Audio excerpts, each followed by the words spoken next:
Hey Aries, it's your boy Midnight Maven coming to you from the spiritual heavens above, your spiritual media correspondent.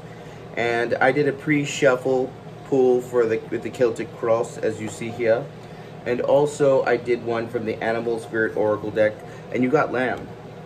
Basically, Lamb is not only a really good card to have because it's so virtuous and virginistic, but also it just tastes really good, you know, all that gristle, all that gaminess. I fucking love lamb shake medallions.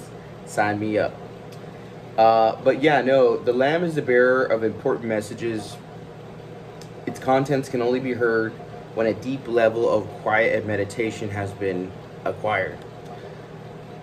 This lamb message may channel through another person, a stranger, a child, and it only resonates with you when you have that inner wisdom of silence. You know, silence is golden. There's a difference between the,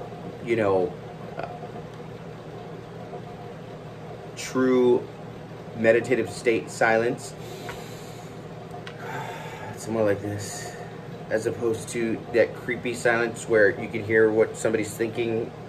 I don't know if that's just a psychic thing or an empath thing, but you're just like, oh my God, just say it. You hate me or you love me or whatever. It's that true, just nothing going on, but just like the breath or the wind or whatever. And this innocence of this lamb is what's needed right now. You need to re-virginize yourself. So close it up, Mary. So I did a pre-shuffle here with the Celtic Cross spread, and what we got right here is the Star and the Faith card.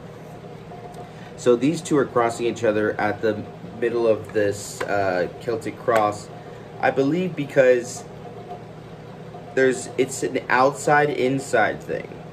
There's a battle ahead. There's wolves and online, and jump it up to the TV page. Crowded house, hey now, don't dream it's over.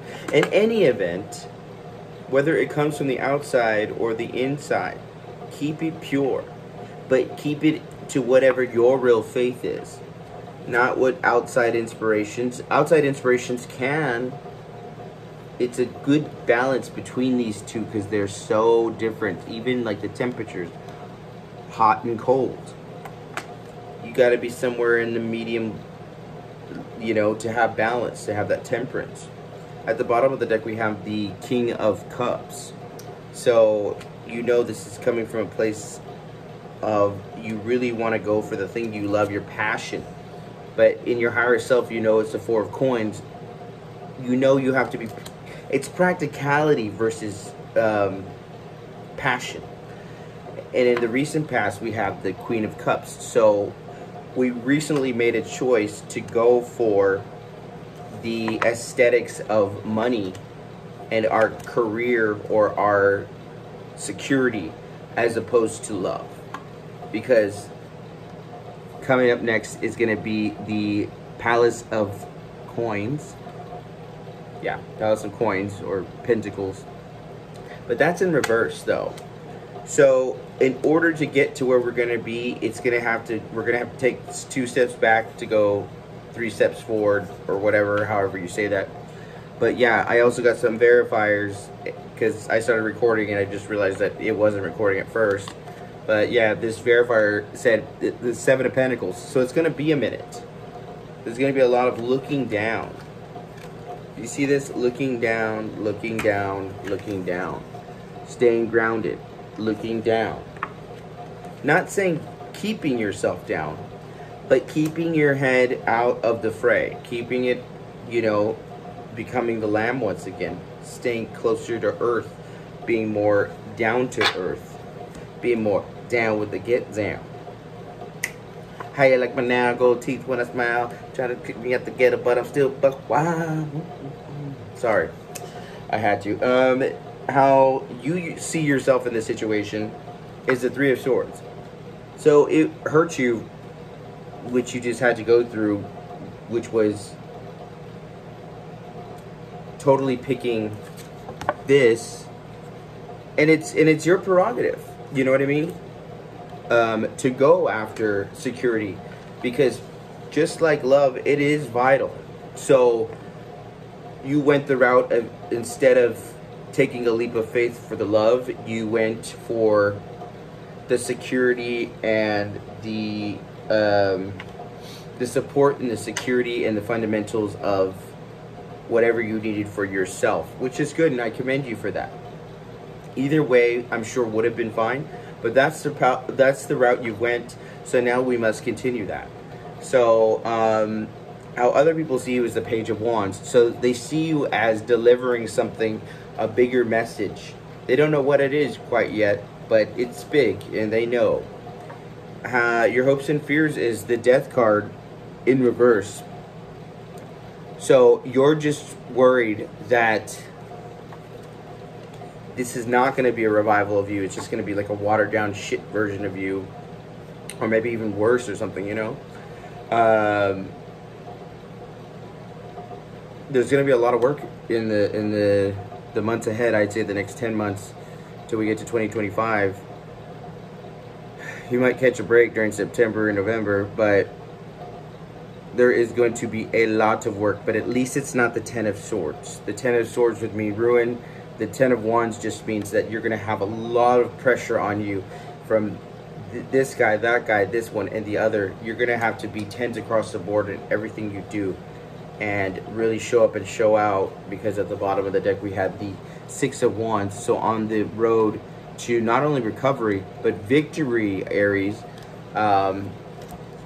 we need to be full force in everything that we do and not half-ass anything.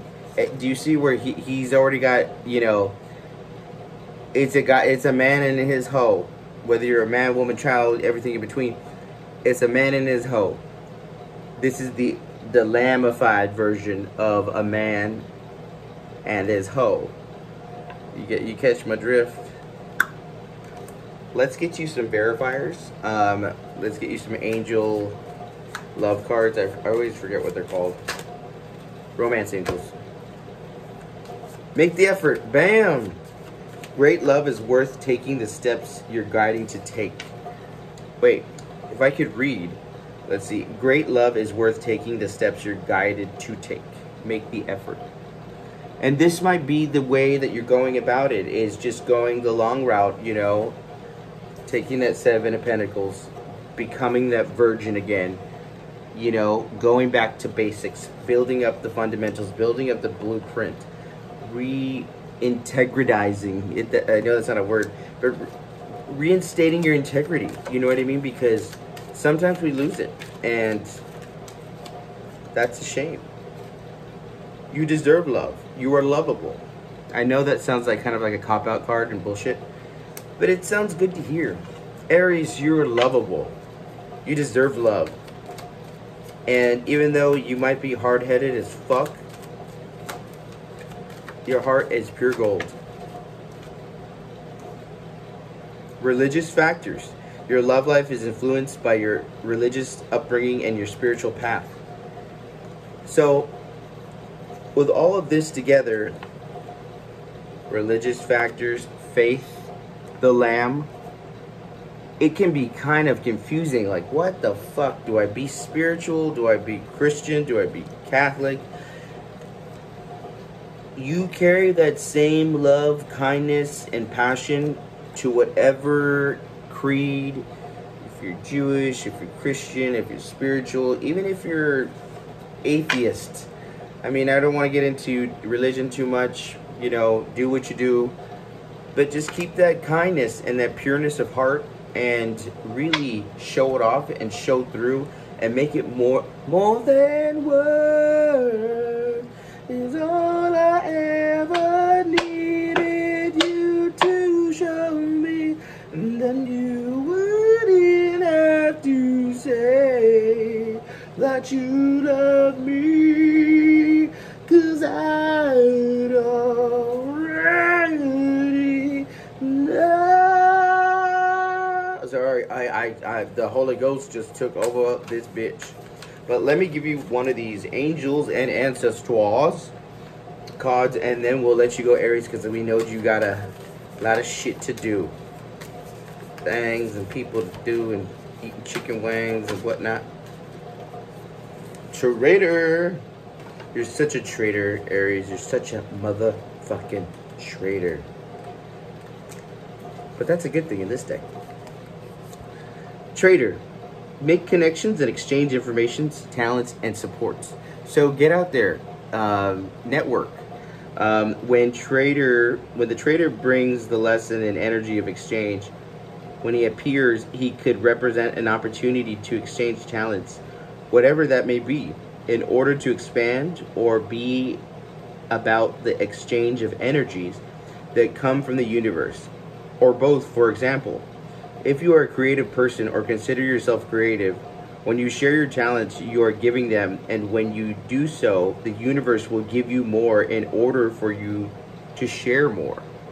So it'll give you, so instead of getting supply, like say, I was doing my Leo reading, and a lot of times Leos get vampire sucked, or whatever, you know what I mean? It sounds terrible.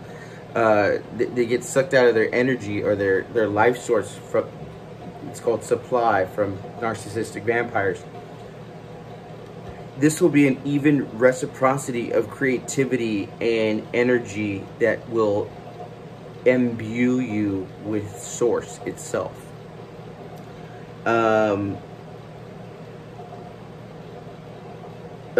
It's all a beautiful cycle, you know what I mean? It keeps on like a generator, you know what I mean? Instead of just feeding into something and then becoming depleted, it comes back. That reciprocity is like a locomotive or like a steam engine, and then you start to blow up, motherfucker. The more you add on to that, you know, it's all there. The universe operates under the law of cause and effect. Cause and effect.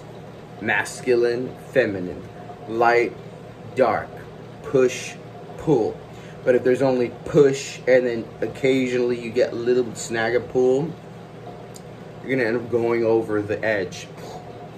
So if you're lacking the feelings of abundance, abundance at this time, you're being invited to share your time, your gifts, and your understanding with others. If you're frustrated because something